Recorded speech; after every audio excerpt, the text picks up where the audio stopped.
Hello दोस्तों, स्वागत है आप सभी का आपके सबसे चहीते यूट्यूब चैनल मैथमेटिक्स। दोस्तों, सबसे पहले 10th क्लास के उन सभी विद्यार्थियों को बहुत बहुत शुभकामनाएं और बहुत बहुत ही खुशखबरी यह है कि आज से हम लोग दोस्तों बोर्ड एग्जाम 2023 के लिए एक यूनिक क्लास हम लोग स्टार्ट करने जा रहे हैं।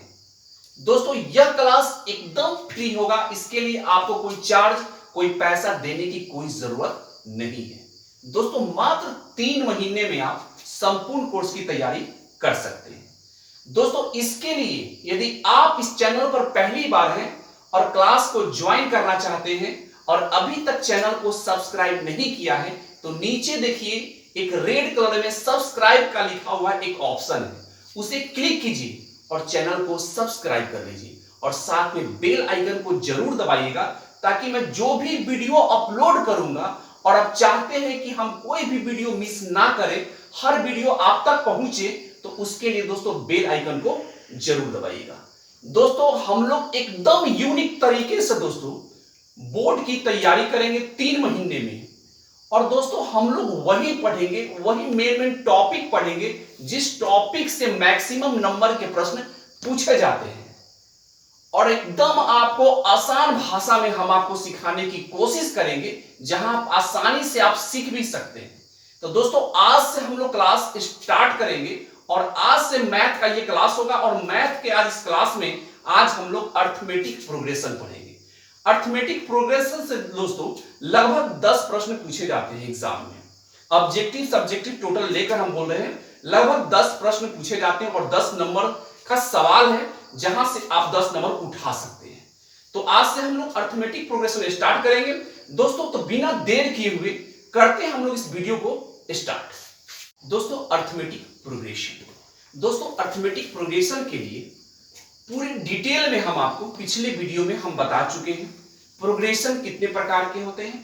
तो टोटल एकदम बेसिक से हम पिछले वीडियो में हम आपको बता चुके हैं। यह वीडियो आपको प्लेलिस्ट में मिल जाएगा या उस वीडियो का लिंक आपको इस वीडियो के डिस्क्रिप्शन में मिल जाएगा। डिटेल अगर आपको जानना है प्रोग्रेशन के बारे में, तो ये वीडियो आपको प्लेलिस्ट में या उस वीडियो का लिंक आपको इस वीडियो के डिस्क्रिप्शन में मिल जाएगा।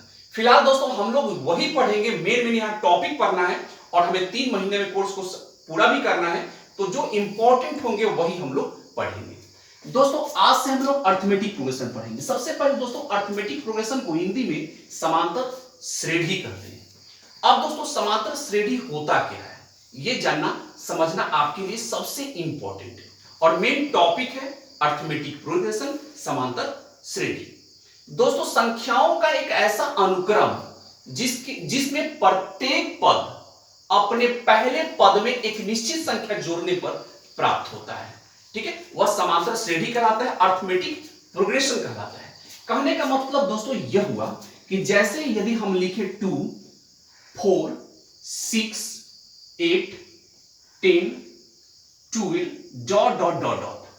कहने का मतलब दोस्तों यह हुआ कि संख्याओं का एक ऐसा अनुक्रम लिखा हुआ है दोस्तों, जिसमें प्रत्येक पद अपने पहले पद में एक निश्चित संख्या को जोड़ने पर वो प्राप्त होता है। कहीं से भी देख लीजिए दोस्तों, जैसे दोस्तों देखिए क्या, जैसे ये 4 है, तो पिछले संख्या में इस 4 के पिछले वाली पद कौन सा है? पद मतलब दोस्तों टर्म होता है, जैसे ये पहला पद, दूसरा पद, तीसरा पद, चौथा पद, इस प्रकार के। अंग्रेजी में बात करें दोस्तों, first term, second term, third term, fourth term. तो अनुक्रम यानी समांतर श्रेणी क्या हुआ दोस्तों? समांतर श्रेणी क्या हुआ? तो दोस्तों संख्याओं का एक ऐसा अनुक्रम जिसमें प्रत्येक पद के पहले वाले पद में एक निश्चित संख्या को जोड़ने पर वह संख्या प्राप्त होता है, वह समांतर श्रेणी कहलाता है। तो मान लीजिए कि मैंने 4 लिया, तो 4 के पहले वाला पद कौन है? 2। तो 2 में 2 हम ऐड किए तभी तो 4 प्राप्त हुआ। फिर 6 की बात करें तो 6 के पहले कौन है? 4। तो इसमें भी तो हम 2 ऐड किए तो 6 प्राप्त हुआ। फिर उसका आगे वाला जो पद है 8, 8 कैसे प्राप्त हुआ? तो इसके पहले वाले में 2 को मैंने ऐड कर दिया। यानी दोस्तों देखा यह जाए कि ये संख्याओं का एक ऐसा अनुक्रम है जिसमें दोस्तों प्रत्येक संख्या में 2-2 जोड़कर उसके आगे वाले संख्या को हम प्राप्त कर पा रहे हैं। दोस्तों यहां एक स्पष्ट बात होता है कि सब जगह जो डिफरेंस होता है वह सब जगह क्या होता है? समान होता है। अंतर जो होता है वह हर जगह समान होता है, ये आप यहां देख भी पा रहे हैं। जैसे दोस्तों 2 और 4 में कितने का डिफरेंस है? 2 का। 4 और 6 में कितने का डिफरेंस है? 2 का। यानी हर जगह देखा जाए डिफरेंस कितने का है? 2-2 का है। तो इस प्रकार की कोई भी संख्याओं का अनुक्रम जब लिखा जाता है, संख्या जब इस प्रकार का लिखा जाए जहां कहीं भी से डिफरेंस देखा जाए, डिफरेंस यानी अंतर देखा जाए, तो अंतर का मतलब क्या हुआ कि कोई भी संख्या लीजिए, ठीक उसके पहले वाले संख्या को आप घटा लीजिए तो अंतर वही आएगा बार बार। जैसे मैंने 12 लिया तो 12 के पहले कौन है? 10, तो 12 में से 10 घटाइए 2 आएगा। 10 में से 8 घटाइए 2 आएगा। 8 में से 6 घटाइए 2 आएगा। यानी अंतर हर जगह देखा जाए तो समान आता है, सेम आता है। तो हम कह सकते हैं कि यह जो संख्याओं का जो एक अनुक्रम लिखा हुआ है यह अरिथमेटिक प्रोग्रेशन है, यानी हम बोल सकते हैं कि यह एपी में है। क्लियर? जैसे हम चाहें तो लिख सकते हैं 3, 6, 9, 12, 50, 80। तो यह आपसे कोई पूछ सकता है कि बताइए कि क्या यह एपी में है, क्या यह समांतर श्रेणी में लिखा हुआ है, क्या यह अरिथमेटिक प्रोग्रेशन में लिखा हुआ है? यह भी सवाल हो सकता है। तो इसको चेक करने के लिए हमने क्या बताया? 2 तरीका है चेक करने का। वह क्या है कि कोई भी संख्या लीजिए, उसके पहले वाले जो संख्या है उसमें एक निश्चित संख्या को जोड़ कर देखिए कि सब जगह सेम प्राप्त हो रहा है कि नहीं, या डायरेक्ट हम डिफरेंस अंतर को देखकर हम बता सकते हैं कि हाँ ये समांतर श्रेणी का है, यानी अरिथमेटिक प्रोग्रेशन का है। अंतर को देखकर, तो अंतर देखिए, अंतर कैसे पता करते हैं दोस्तों? तो अंतर को हम डी बोल सकते हैं, डी डिफरेंस, ठीक है। इसे हम सार्व अंतर भी बोल सकते हैं, शॉर्टकट में हिंदी की भाषा में करें सार्व अंतर यानी डिफरेंस। तो डिफरेंस यदि सेम हो तो हम कह सकते हैं कि यह अरिथमेटिक प्रोग्रेशन है, समांतर श्रेणी में लिखा हुआ है। तो सार्व अंतर डिफरेंस कैसे निकालते हैं? तो कोई भी संख्या लीजिए T2, तो T2 में से 1 को घटाइए। यदि आपका मन करे कि नहीं हम T4 लेंगे, ठीक है T4 लीजिए, लेकिन T4 में से T3 को घटा लीजिए, यानी चौथा टर्म में से तीसरे टर्म को घटा लीजिए, दूसरे टर्म में से पहले टर्म को घटा लीजिए। यानी अंतर यदि पता करना हो दोस्तों तो कोई भी टर्म लीजिए, उसके पहले वाले टर्म को उसमें से माइनस कर लीजिएगा। हर जगह चेक करके देख सकते हैं आप, हर जगह अंतर यदि सेम आता है, डिफरेंस यदि सेम आता है, तो हम कह सकते हैं कि हाँ ये अरिथमेटिक प्रोग्रेशन में लिखा हुआ है। क्लियर है? जैसे आप देखिए T2, इसमें T2 कौन हुआ? 6, और T1 कौन हुआ? 3, T4 कौन हुआ? 12, T3 कौन हुआ? 9। यानी दोस्तों हम यह नहीं बोल रहे हैं कि आप T4 लो, T3 लो, T1 लो, आपको जो मन करे वो संख्या ले लो, जो टर्म लेना है वो टर्म ले लो।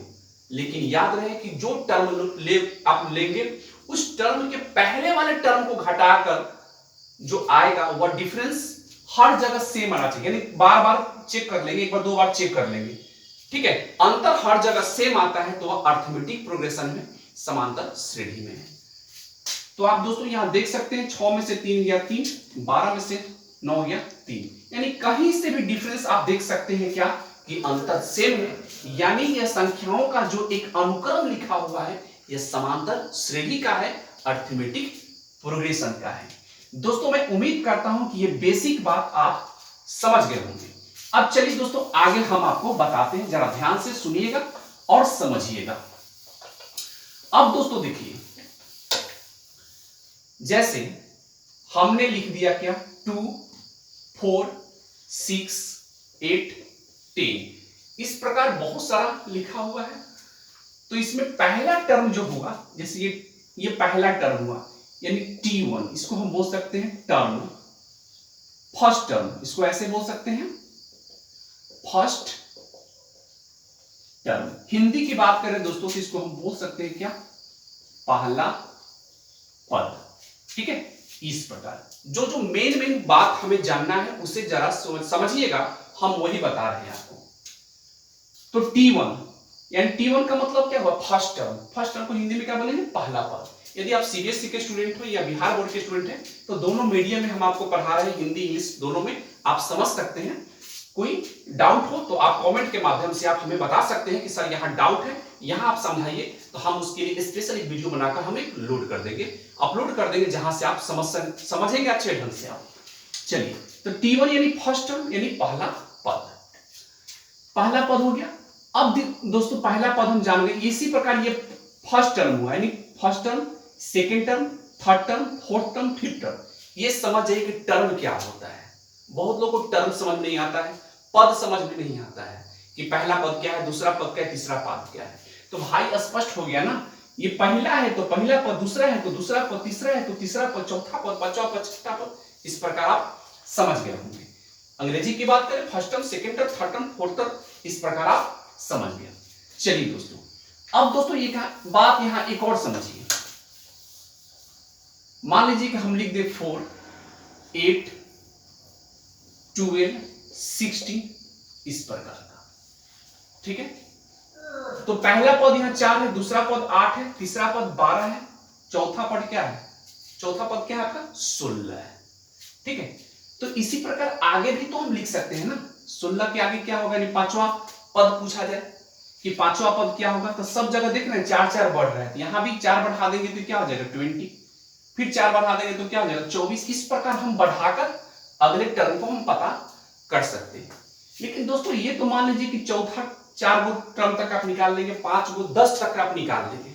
लेकिन दोस्तों यदि आपसे कह दिया जाए क्या कि एपी में यह इस प्रकार का लिखा हुआ है, तो इसका आने वाला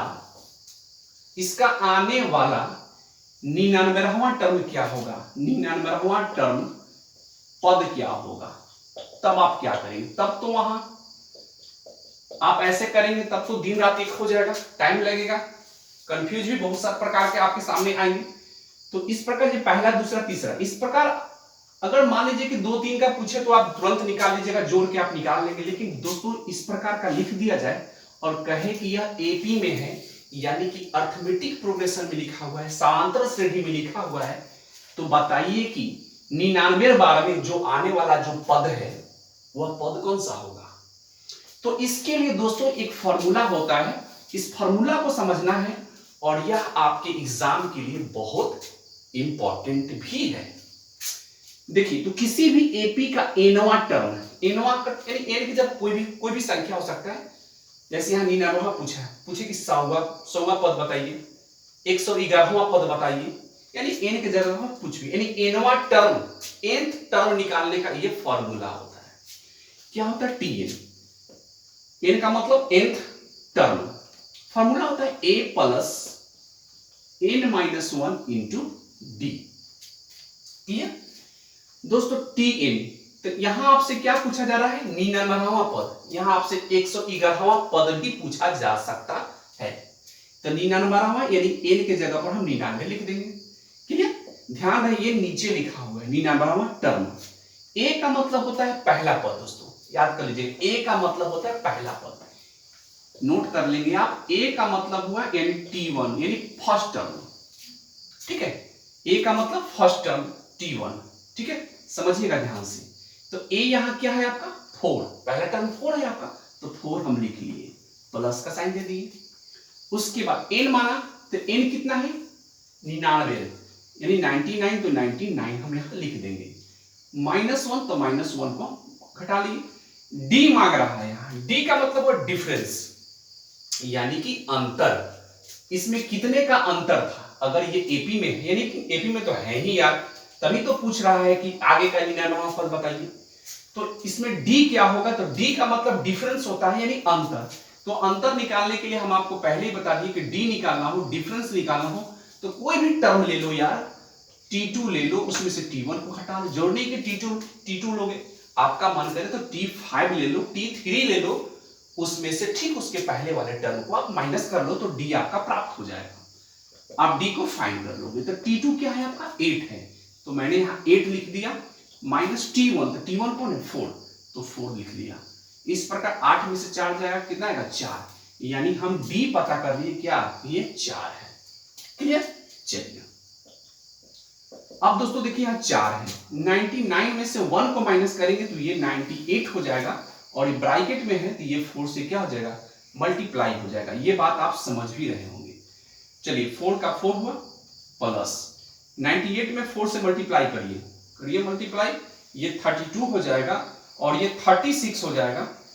हाँ, ये हो जाएगा 32 और ये हो जाएगा 9 4 जा 36, ठीक है, 9 4 जा 36, उसमें 3 है तो ये हो जाएगा 39 हो जाएगा। क्लियर? यहां तक। अब दोनों को क्या कर लेंगे, ऐड कर लेंगे। तो ऐड करिए, 4 2 क्या हो जाएगा 6, ये 9 3 यानी 396, यानी आने वाला जो 99वां जो पद होगा वह क्या होगा, 396 होगा। दोस्तों इस प्रकार अगर आपके एग्जाम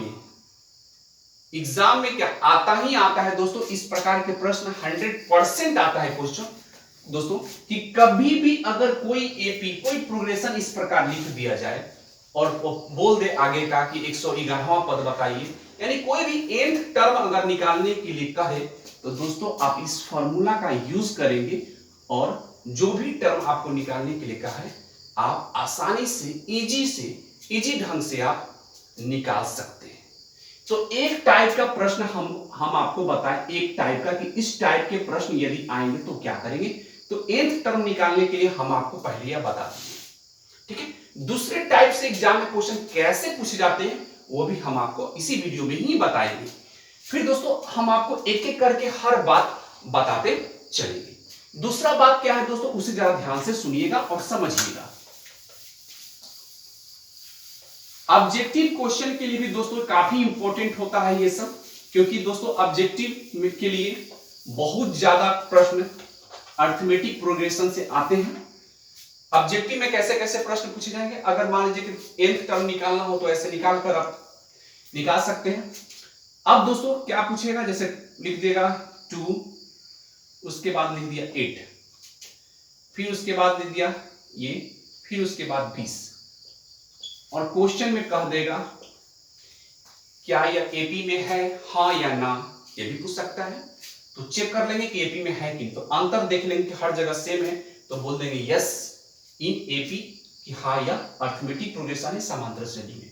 तो देखिए 2 और 8 में 6 का अंतर है, 8 और 14 में 6 का अंतर है, 14 और 20 में 6 का अंतर है, यानी कि 20 में से 14 घटाइए 6, 14 में से 8 घटाइए 6, 8 में से 2 घटाइए 6, यानी हर जगह डिफरेंस सेम है, यानी कि एपी में है। तो बोलेंगे यस इन एपी, यानी समांतर श्रेणी में है। तो इस प्रकार के प्रश्न भी आपके एग्जाम में पूछे जाते हैं और पूछे जाएंगे। क्लियर? चलिए बात समझ लीजिए। दूसरा प्रश्न क्या पूछा जा सकता है ऑब्जेक्टिव में दोस्तों, यह दे देगा आपको, ठीक है, इतना दे देगा और पूछेगा का इसमें पहला टर्म कौन है, यानी कि फर्स्ट टर्म कौन है, यह भी आपसे पूछ सकता है कि फर्स्ट टर्म कौन है या पहला पद कौन है, ठीक है, ये पूछ सकता है। तो पहला पद कौन है इसमें बताइए, पहला पद यहां 2 है, हो गया आंसर। पूछे कि डिफरेंस क्या है, यानी सार्व अंतर क्या है, यहां सार्व अंतर क्या है, या अंतर पूछ सकता, अंतर नहीं देगा, सार्व अंतर पूछेगा। कॉमन डिफरेंस पूछेगा कि डिफरेंस कितना का है, तो डिफरेंस कितना का है, कितना का डिफरेंस है, देख सकते हो। डिफरेंस निकालने के लिए अगर ऐसे समझ में नहीं आता है तो कोई भी टर्म ले लो, उसके पहले वाले को घटा दो उसमें से, तो आप डिफरेंस निकाल लोगे, ठीक है। तो सार्व अंतर यहां क्या है, 6 है, ठीक है। अगर दोस्तों इसका आने वाला पूछे, मान लीजिए कि पहला है, दूसरा है, तीसरा है, चौथा है, तब पांचवा पूछेगा, तब तो आप आसानी से ऐसे भी फॉर्मूला करने की कोई जरूरत नहीं है, ऐसे भी जोड़ जोड़ कर देख रहे हैं कि 14 में 6 जोड़ा है तो 20 आया है। उसी प्रकार आगे जो निकालेंगे उसमें 6 जोड़ देंगे, फिर उसमें 6 जोड़ देंगे, इस प्रकार का हम आगे निकाल लेंगे। लेकिन दोस्तों अगर 10 तक पूछे तो ऐसे भी हम निकाल सकते हैं। लेकिन दोस्तों अगर आपसे 111वां पद पूछे, 200वां पद पूछे, तब तो वैसे दोस्तों करेंगे, तब तो आप नहीं कर पाएंगे ना, तो उसके लिए वही काम करेंगे, क्या फॉर्मूला का यूज कर देंगे। और इस फॉर्मूला का हम यूज करेंगे तो हम जितना वो टर्म पूछे, जितना टर्म का वो पूछे कि हाँ इतना पद क्या होगा, 99वां क्या होगा, 98वां क्या होगा, 122वां क्या होगा, तो हम निकाल सकते हैं आसानी से। जैसे सब मान के चलिए ये दिया हुआ एपी में और पूछे इसमें से कि 52वां पद क्या होगा, यानी 52वां पद क्या होगा, तो यहाँ ए के जगह पर 52 हुआ, ए का वैल्यू क्या है 2, तो 2 लिख दिए। फॉर्मूला में एन, यानी एन के जगह पर यही लिखना है क्योंकि वह 52वां पद आपसे पूछ रहा है। इसमें से 1 माइनस करें, डी, एंड डिफरेंस कितने का, अंतर तो 6 का है। ठीक है, तो ये 2 का 2 हो गया प्लस 52 में से 1 जाए क्या हो जाएगा 51, ये 6 से मल्टीप्लाई कर लेना है, ये हो गया 2। 51 में 6 से मल्टीप्लाई कर दिएगा कितना आएगा 6 और 6 35, ये ऐड कर लीजिए क्योंकि ऐड करना है अब, तो ये हो जाएगा 308। यानी इसका आने वाला 52वां पद यानी 52th टर्म जो होगा वह क्या होगा 308 होगा। तो दोस्तों इस प्रकार के यदि प्रश्न अगर आपके एग्जाम में आते हैं, आएंगे ही, 100% आएंगे, इसमें कोई डाउट भी नहीं है। ठीक है, तो आप ऐसे आसानी से आप निकाल लेंगे। अब दोस्तों सवाल आता है क्या, कभी कभी क्वेश्चन इस प्रकार से भी पूछे जाएंगे, उसे भी जरा समझ लीजिए। दोस्तों इस वीडियो में हम आपको nth टर्म से रिलेटेड जो भी प्रश्न एग्जाम में पूछे जाते हैं वह सारे प्रश्न को हम आपको बता देते हैं। फिर अगले वीडियो में जब मिलेंगे तो अरिथमेटिक प्रोग्रेशन के सम के बारे में, यानी योगफल, योग निकालने के लिए पूछेगा, तो उसके लिए हम स्पेशल एक अलग वीडियो बनाएंगे। ठीक है, अभी यहां दोस्तों nth टर्म से रिलेटेड जो जो क्वेश्चन पूछे जाते हैं उसे हम आपको बता रहे हैं। कभी कभी दोस्तों क्या होगा, मान लीजिए कि क्वेश्चन है, ठीक है, यह क्वेश्चन है और इस क्वेश्चन को, जैसे दोस्तों अगला प्रश्न है, किसी एपी का 17वां पद उसके 10वें पद से 7 अधिक है तो इसका सार्व अंतर ज्ञात करिए। इसी प्रकार के दोस्तों घुमा घुमा कर कुछ भी आपसे पूछ सकता है। ठीक है, तो दोस्तों इसके लिए हम करेंगे क्या, जरा ध्यान से सुनिएगा। किसी एपी का 17वां पद, जरा ध्यान से सुनिएगा, कह रहा है कि T17 यानी 17वां पद, 17वां पद जो है उसके 10वें पद से यानी T10 से क्या है 7 अधिक है, यानी 7 को जोड़ देना है। समझ में आ रहा है बात। किसी एपी का 17वां पद यानी T17 यानी 17वां पद है, क्या है, तो 10वें पद से, तो 10वें टर्म ऐसे से क्या है 7 अधिक है तो 7 अधिक है, इस प्रकार। तो पूछ रहा है कि सार्व अंतर क्या होगा, यानी कि डिफरेंस क्या है, यह पूछा जा रहा है। तो T17 का मतलब क्या होता है, T17 का मतलब यही ना हुआ दोस्तों A plus 16D, A plus 16D। ठीक है, आप सुनिए, T10 का मतलब क्या हुआ, तो A प्लस 9D। हड़बड़ाइए नहीं, हर बात हम बताएंगे, सिखाएंगे, हड़बड़ाइए नहीं, प्लस 7। अब आप सोच रहे होंगे कि सर आपने T17 को यानी 17वें टर्म को A प्लस 16 कैसे लिख दिया, तो जरा ध्यान से इस बात को भी सीख लीजिए और जान लीजिए। T17, ठीक है, T17 का ही मतलब होगा ना A प्लस, T17 अगर निकालना होगा तो आप लिखोगे ना A plus n minus 1 into D, आप लिखोगे, बिल्कुल लिखोगे। तो A का मतलब पहला पद, तो पहला पद तो हम जान नहीं रहे, तो जैसे के तैसे मैंने छोड़ दिया। n, तो n का मतलब क्या है, ये 17 यानी 17, तो 17 में से 1 को घटाना है, d यानी A प्लस 17 में से 1 जाए क्या होगा 16D। यानी दोस्तों T17 को यानी 17वें पद को हम A प्लस 16D लिख सकते हैं। याद कर लीजिए, समझ लीजिएगा, ये सब आपके एग्जाम के लिए और आपके बड़े बड़े क्वेश्चन को सॉल्व करने में ऐसे आसानी होगा। तो इसे आप समझ लीजिए कि T17 को यानी 17वें पद को हम A प्लस 16D लिख सकते हैं। कुछ नहीं करना है, T17 पूछ रहा है, A तो आपको लिखना है प्लस 17वां पद पूछ रहा है तो इसको 1 कम करके 16D लिख दीजिए। तो T17 का मतलब हुआ A प्लस 16D। वह कैसे हुआ ये भी हम आपको यहां बता दिए। T10, तो T10 का मतलब A प्लस 9D, 1 कम कर लिए प्लस 7। अब देखिए बराबर के उधर और बराबर के इधर दोनों तरफ A है तो A से A कैंसिल हो गया, ये हो गया 16D। उधर से 9D को इधर लाएंगे तो ये हो जाएगा माइनस 9D इक्वल टू 7। अब 16D में से 9D को घटा लीजिए, तो 16 में से 9 जाएगा तो कितना होगा 7, 7D इक्वल टू 7, है कि नहीं बात। 16 में से 9 जाएगा तो 7 ही आएगा ना, 16D में से 9D को घटा दीजिए तो 7D आया। तो D हमसे पूछ रहा है यानी सार्व अंतर पूछ रहा है, तो D बराबर हो जाएगा 7/7, 7 एक बार में कट गया यानी 1, यानी डिफरेंस आपका सार्व अंतर क्या हुआ 1 आया। दोस्तों ये पहला वीडियो था। दोस्तों अब जो भी प्रश्न एग्जाम में पूछे जाते हैं मेन में, और भी प्रश्नों के साथ हम मिलेंगे आपको अगले वीडियो में। तब तक जो भी हम आपको आज इस वीडियो में बताए हैं, ये फर्स्ट वीडियो था तो इसमें आज कम ही हम आपको बताए हैं, लेकिन दोस्तों अगले वीडियो में जब हम मिलेंगे दोस्तों, तो बहुत सारे प्रश्नों के साथ हम आपके सामने प्रेजेंट होंगे जो आपके एग्जाम के लिए काफी इंपॉर्टेंट होंगे। तब तक के लिए अपना ध्यान रखिए। जय हिंद, वंदे मातरम।